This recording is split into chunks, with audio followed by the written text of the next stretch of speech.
Hello friends, இன்றைக்கி என்னென்னா காலையில் டிஃபனுக்கு தான் நம்ம பார்க்க போகிறோம். ஹெல்த்தியாக ரொம்ப கார கொழுக்கட்டை தான் பண்ண போகிறோம். அதுக்கு பச்சரிசி தான் எடுத்து செய்வாங்க எல்லாருமே. ஒரு கப்பு நான் புழுங்கரிசி செஞ்சுக்கேன். காலையிலே பச்சரிசி வேண்டாதுக்காக புழுங்கரிசியை நான் எடுத்து வச்சுருக்கேன். ஒரு கப்பு அதை ஒரு கப் எடுத்து நல்லா 4 வாட்டி கழுவிடுங்க. கழுவிட்டு ஒரு 1 ஹவர் ஊற வச்சுருங்க. நல்லா 1 ஹவர் ஊற வச்சு எடுத்துட்டேன். இனிமேல் தண்ணியை வடிச்சிட்டு நல்லா குறப்பாக கொஞ்சம் அரைச்சி எடுத்துக்கணும். நம்ம கட்டினாலும் சரி தண்ணினாலும் சரி கொஞ்சம் குறப்பாக அரைச்சிக்கணும். நமக்கு எப்படி பார்ப்போமோ அப்படி. அப்புறம் அதுக்கு தேவையானது என்னென்னு பார்த்துருவோம். அதுக்குள்ளே ரொம்ப சிம்பிள் தான், ரொம்ப ஹெல்த்தியாக இருக்கும். காலையில் நம்ம தேங்காய் சட்னியோ காஞ்ச மிளகாய் சட்னி இல்லைன்னா நம்ம புதினா கொத்தமல்லி எது இருந்தாலும் சும்மா டாப்பாக இருக்கும் இதுக்கு. அதனால தான் சரி இதை காலையிலே செஞ்சிடணும்னு வச்சுருக்கேன். அதுக்கு தாளிக்கிறதுக்கு சின்னோண்டு கடுகு ஒரு பிளேட்டில் எடுத்து வச்சுருக்கேன். அப்புறமேட்டு கடலைப்பருப்பு ஒரு 1/4 ஸ்பூன், சும்மா சின்ன ஸ்பூனுக்கு, அந்த ஸ்பூனையும் உங்களுக்கு காட்டிடுறேனே. இந்த ஸ்பூனுக்கு தான் 1/4 ஸ்பூன் நம்ம எடுத்துக்கிற ஒரு கப்புக்கு. உளுந்து 1, மிளகு உங்களுக்கு முழுசாலும் போட்டுக்கலாம், தட்டியும் போட்டுங்க. சீரகம் எனக்கு நான் முழுசாக தான் போட போகிறேன், நல்லாயிருக்கும் முழுசாக போட்டால். அப்புறம் சின்ன வெங்காயம் ஒரு 4 எடுத்து வச்சுருக்கேன். அதுவும் நல்லா பொடிசாக இருந்துச்சுன்னா எல்லாமே சின்ன வெங்காயம் ரொம்ப நல்லதும். காலையில் நம்ம இப்போ டிஃபனுக்கு சாப்பிடும்போது ஹெல்த்தியாக இருக்கும். அப்புறம் கருவேப்பிலை கொஞ்சோண்டு, ஒரே ஒரு பச்சை மிளகா. காரத்தக்காய் நீங்கள் 2 கூட போட்டுங்க, எனக்கு 1 போதும். நல்லா பொடிசாக அரிஞ்சிடுவேன். கொத்தமல்லி இன்றைக்கி போடலை. அதுக்கு பதில் முருங்கைக்கீரை எடுத்துட்டேன். நல்லா மற்றது ரொம்ப ஹெல்த்தி. பார்த்திங்களா, காலையிலே நம்ம முருங்கைக்கீரையும் சேர்த்த மாதிரி இருக்கும். ஒரு கொஞ்சோண்டு கைக்கு எடுத்துக்கிட்டேன். ஒரே ஒரு சின்ன ஸ்பூனு தேங்காய். இது அவ்வளோதான். இதெல்லாம் அரிஞ்சிக்கணும். நம்ம இதை அரிஞ்சிட்டு பச்சை மிளகா அரிஞ்சிடுவோம். அதுக்குள்ளே அதை அரைச்சிட்டு வந்துடுவோம். இதுக்கு தேவையான உப்பை போட்டு அரைச்சிக்கலாம். உங்களுக்கு டேஸ்ட் தக்க உப்பு நான் ஒரு 1/4 ஸ்பூனுக்கு மேலே தான் போடுறேன். இந்த சின்ன காரை போடுறேன். ஏன்னா உப்பு வேணும், டேஸ்ட் அப்போ தான் இருக்கும் உங்களுக்கு. பிடி கொழுக்கட்டைக்கு, காரப்பிடி கொழுக்கட்டைக்கு அரைச்சிடும். அதுக்குள்ளே வெங்காயத்தை அரிஞ்சிட்டேன், பச்சை மிளகாவும் அரிஞ்சு வச்சு. நம்ம முருங்கைக்கீரையை மட்டும் அந்த டைம் பொடிசாக அரிஞ்சிக்கலாம். அரிஞ்சோடனே போட்டுருவோம் அவ்வளோ. அது ஏன்னா அப்போ தான் இந்த சத்து மாறாது நமக்கு, வேறு ஒன்றும் இல்லை. பெருங்காயத்தூள் கொஞ்சம் போடணும். நம்ம இந்த மாவு கலரும்போது போல அந்த மாவு அரைச்சிட்டேன். தண்ணி அந்த கூட பரவாயில்ல, பிகினர்ஸ் பிள்ளைக்காக தான் சொல்கிறேன். தண்ணி அந்த கூட போட நம்ம திருப்பி ஒரு 1/2 டம்ளர் ஊற்றி இதை வேகதான் வைக்கிட்ட தான் போகிறோம் நம்ம கடாயில். ஏன்னா இது மாவு வேகணும்ல. இந்த இப்போ அடுத்து அதை பார்த்துருவோம். ரொம்ப டேஸ்ட்டாக இருக்கும், சுவையாக இருக்கும். பிடிச்சிருந்தா கண்டிப்பாக ஒரு லைக் பண்ணுங்கள். என்னுடைய சமையல் ஊற்றிடுவோம். ஊற்றிட்டு நம்ம தண்ணி கொஞ்சோண்டு இதிலே கழுவி எடுத்து இதிலே ஊற்றிடுவோம். அதுக்காக தான் உங்களுக்கு நான் ஊற்றி காட்டிட்டேன். சட்டி இன்னும் சூடாகலை, லைட்டாக இப்போ தான் ஆயிருக்கு. அதுக்குள்ளே நம்ம அதை மாவு கொஞ்சம் தண்ணி எடுத்துகிட்டு வந்துடுவோம். எடுத்துகிட்டு வந்துட்டேன். இந்த மாவு அப்படியே தண்ணி வேஸ்ட் பண்ணாமல் இதிலே ஊற்றிட்டேன். ஒரு 1/4 டம்ளரோ 1/2 டம்ளர் கூட ஊற்றிக்கலாம். அதே வேறு வேறு ஒன்றும் இல்லை. இப்போ அதுக்குள்ளேயே அடி பிடிச்சிடக்கூடாது, நம்ம பார்த்துக்கணும். கொஞ்சம் மெதுவாக செஞ்சு வைப்போம். அதுக்குள்ளே வந்துச்சு கொஞ்சம் கட்டியாக கொஞ்சம் நல்லா சூப்பராக வந்துடும். எண்ணெய் கிண்ணெய் எதுவும் ஊற்ற தேவை, கை விடாமல் கிண்டிடுவோம். 2 நிமிஷம் நல்லா கட்டி ஆரம்பிச்சிடும். நல்லா வெந்துடும் மாவு. அப்படியே சுருண்டு வந்துடும். நமக்கு பாருங்க, தண்ணி மட்டும் தான் கொஞ்சம் ஊற்றிருக்கோம். ஒரு 1/4 டம்ளர் 1/2 டம்ளர் ஊற்றிடும். நீங்கள்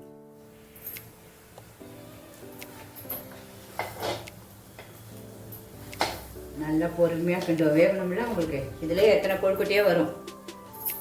எப்படிங்க எவ்வளோ சூப்பராக வந்துருச்சு நமக்கு வெந்து.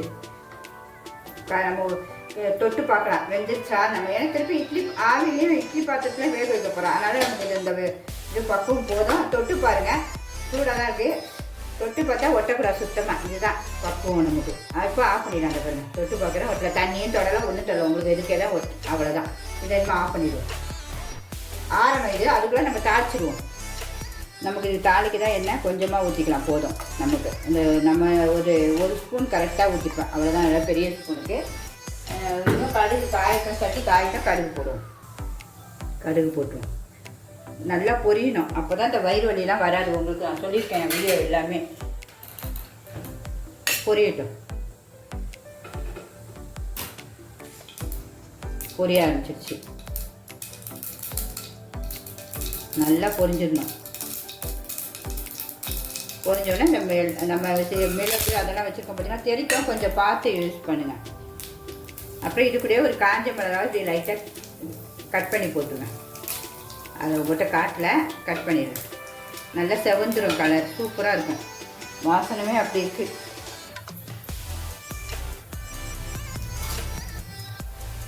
நல்லா கலர் மாறிடுச்சு. நம்ம தேங்காய் பூவும் வதக்கிடுவோம். பச்சை மிளகாய், கருவேப்பிலை, முருங்கைக்கீரை அப்படியே போடணும். சின்ன வெங்காயத்தை அப்படியே தான் போடணும். அவ்வளோதான். 2 வதக்கு வதக்கிட்டு ஆஃப் பண்ணிடுவோம். பெருங்காயம் ஒரு பிஞ்சு போட்டுருவோம். நல்லது, வயிறுலாம் வலிக்காது, ஜீரண சக்தி ஆகிடும். இதுவும் கொஞ்சம் ஆறிடுச்சு. நம்ம அதை வதக்கி வச்சதெல்லாம் அதில் ஊற்றிடுவோம். எண்ணெய் ரொம்ப இல்லை பார்த்தீங்களா? ஆனால் இது இருக்க எண்ணெயே போதும். உங்களுக்கு நெய் வேணாலும் நெய் ஊற்றிக்கோங்க. எனக்கு நெய் வேண்டாம், காலையிலேயே நம்ம டிஃபன் சாப்பிட்றனால இதுக்கு நெய் வேண்டாம். இது வெறுமா சாப்பிட்டே சூப்பராக இருக்கும். நமக்கு வேறு எதுவுமே வேண்டாம். சரி, சட்னியை அரைச்சி உங்களுக்கும் காட்டினா நீங்கள் எப்படியும் நான் சட்னி அரைப்பேன் வீட்டில், அதை அப்படியே காட்டிடுவோம். சின்ன வெங்காயமும் முழுசாக தான் போட்டிருக்கேன், வதக்க வேண்டாம். முருங்கைக்கீரையை இந்த இப்படிக்கு நல்லா கிள்ளி போட்டுருங்க.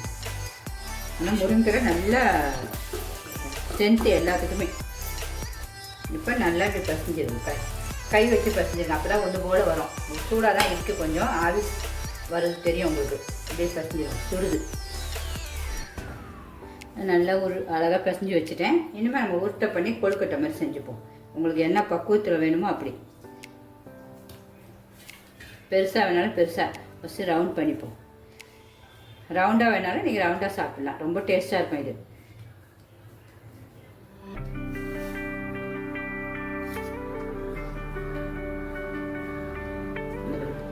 சும்மா லைட்டாக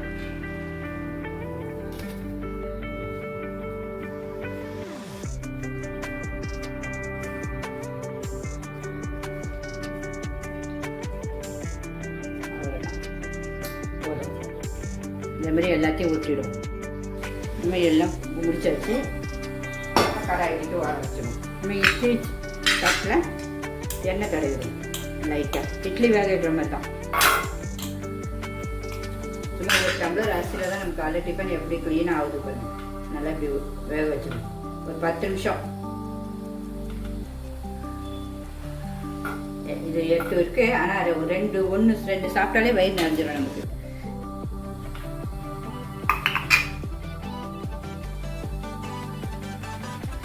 இட்லி பானில் தண்ணி நல்லா இப்படி கொதிக்கணும் தான் நம்ம இதை தட்டை தூக்கி வைக்கணும். அப்போ தான் நல்லாயிருக்கும்.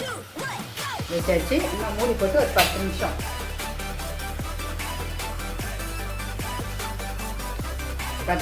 அதே மூடிடும். நம்மளுடைய கொழுக்கட்டை வெந்துருச்சான்னு பார்ப்போமா? அது கொஞ்சம் எவ்வளோ அழகாக வெந்துருச்சு பாருங்கள். சூப்பராக. வேணுமோ ஒரு 5 நிமிஷம் கழிச்சு எடுக்கணும். ஏன்னா சூடாக இருக்கலாம், ஒட்டாது கொள்ளாது பாருங்கள். ஒட்டாது. 5 நிமிஷம் கழிச்சு எடுத்துருவோம்.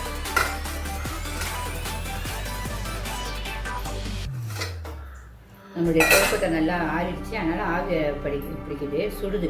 இப்போ எவ்வளோ மெத்துன்னு இருக்கு பாருங்க. இப்போ ஒட்டவே இல்லை கையில். எவ்வளோ சூப்பராக இருக்குது. நம்ம அப்படியே சாப்பிட்ருவோமா வச்சு.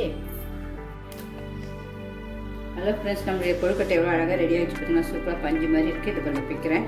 எவ்வளோ சாஃப்டாக இருக்குது பாருங்கள் கொழுக்கட்டை. பார்த்தீங்களா? அப்படியே அவ்வளோ பஞ்சுனா பஞ்சு அப்படி இருக்குது. உங்களுக்கு வேணாலும் நீங்கள் சட்னியும் முக்கி சாப்பிட்டுக்கலாம். காஞ்சி மிளகாய் சட்னி நான் வெறுமை சாப்பிடவே சூப்பராக இருக்கும். நான் அந்த புதினா தொகையோட வச்சு சாப்பிட போகிறேன். புதினா தொகை சூப்பராக இருக்கும். அது லிங்க்கு கூட போட்டிருக்கேன் உங்களுக்கு, புதினா தொகை எப்படி செய்யணும். அதுக்கு சும்மா சூப்பராக இருக்கும். வேண்டாதவங்களுக்கு சாசம் இருக்குது. எல்லாமே ஹெல்த்தி. காலையில் இப்படி நான் செய்கிறத அப்படியே உங்களுக்கு பிஸ்னஸ் பிள்ளைங்களோ எல்லோரும் கற்றுக்கிட்டுங்க தான் போட்டிருக்கேன். ரொம்ப ஈஸியானது. நம்ம ஒரு 1/2 hourல முடிச்சிடலாம். அந்த ஊற வைக்கிறதுக்கு மட்டும் தான் 1 hour. இது நமக்கு அரிசி மீதி எல்லாம் நமக்கு 10-15 நிமிஷத்தில் முடிஞ்சிடும். பிடிச்சிருந்தா கண்டிப்பாக லைக் பண்ணுங்கள். உங்கள் ஃப்ரெண்ட்ஸ் அண்ட் ரிலேட்டிவ்ஸ்க்கு ஷேர் பண்ணுங்கள். ஓகே ஃப்ரெண்ட்ஸ், எல்லாருமே இப்படி ஹெல்த்தியாக சாப்பிடுங்க. வேறு ஒன்றும் இல்லை, எல்லாருக்குமே ஆரோக்கியமாக இருக்கிறதுக்கு தான் இந்த மாதிரி வீடியோஸ் நான் போடுறேன். பாய்.